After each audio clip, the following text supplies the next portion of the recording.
The electrical code is a comprehensive set of rules and regulations governing electrical installations. It provides specific guidelines for electricians to follow during construction or renovation projects. Key points.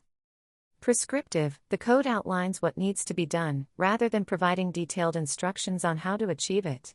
Safety focus, the primary goal of the code is to ensure the safety of both people and property. Legal adoption, while not a law itself, the electrical code is often adopted by local, state, and municipal authorities. These authorities, known as AHJs, authorities having jurisdiction, are responsible for enforcing the code within their respective territories.